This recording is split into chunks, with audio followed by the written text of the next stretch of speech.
ქვეყანაში, საიდანაც ადამიანები გარბიან და ემიგრაციიდან არჩენენ თავიანთ ოჯახებს, ქვეყანაში, სადაც ივანიშვილმა შექმნა უპერსპექტივობის, სიღარიბის გარემო, რის გამოც ადამიანებს უწევთ, რომ დატოვონ ქვეყანა და მილიონზე მეტი ემიგრანტი ყავს საქართველოს, კრძალავენ ემიგრანტებისთვის საარჩევნო ხმის უფლებას. ეს არ არის თავდასხმა მხოლოდ ემიგრანტებზე და მათ სამოქალაქო თავისუფლებებზე, ან პოლიტიკურ პარტიებზე. ეს არის არჩევნების, როგორც დემოკრატიული ინსტიტუტის გაუქმების მცდელობა, ეს არის დემოკრატიის მკვლელობის მცდელობა საქართველოში.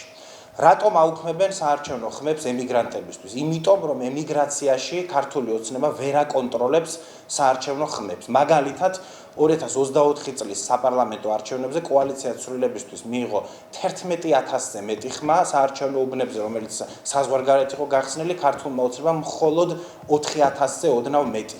ივანიშვილი ვერ ახერხებს, რომ ემიგრანტებში აკონტროლოს ხმები სუსის მეშვეობით, დაშინებით, მოსყიდვით, დეზინფორმაციის და პროპაგანდის კამპანიებით, ამიტომ ივანიშვილმა გადაწყვიტა, რომ იძიოს შური ემიგრანტებზე, მათ წაართვას საარჩევნო ხმის უფლება, გააუქმოს არჩევნები და დემოკრატია ამ ქვეყანაში. ასევე უნდა ვთქვათ, რომ არჩევნები არის პრაქტიკულად უკანასკნელი მექანიზმი, რითიც ჩვენი ემიგრანტები ინარჩუნებენ ქართულ სახელმწიფოსთან ბმას. ეს არის უმძიმესი ინიციატივა, რომელიც კლავს არჩევნებს და კლავს დემოკრატიას ამ ქვეყანაში. თუმცა ჩვენი ამოცანა არ არის უბრალოდ წუწუნი და ვითარების აღწერა. ჩვენი როგორც პოლიტიკური კლასის, პროდასავლური პოლიტიკური კოალიციების, პარტიების, ასევე ზოგადად საქართველოს მოქალაქეების ამოცანაა, რომ რაც შეიძლება ხისტი წინააღმდეგობა დაუპირისპიროთ ამ ყველაფერს. არ ვაღიაროთ და არ ვითანამშრომლოთ რეჟიმთან.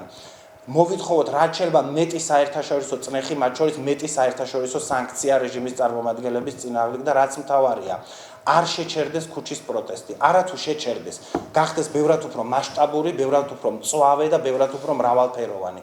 ამიტომ ყველას მოგიწოდებთ, რომ 28 ნოემბერს საღამოს 7 საათზე შევიკრიბოთ თესეუს პირველ კორპუსთან, საიდანაც იქნება მასშტაბური დიდი საპროტესტო მსვლელობა პარლამენტის შენობის მიმართულებით, ვაჩვენოთ ოლიგარქ ივანიშვილსაც, ერთმანეთს და ჩვენ საერთაშორისო პარტნიორებს, რომ ივანიშვილის ამგვარ თავხედობებს არათუ შევეგუებით, დაუპირისპირებთ უფრო მეტ სიხისტეს, უფრო მეტ ერთიანობას და უფრო მეტ გაბედულებას. მადლობთ.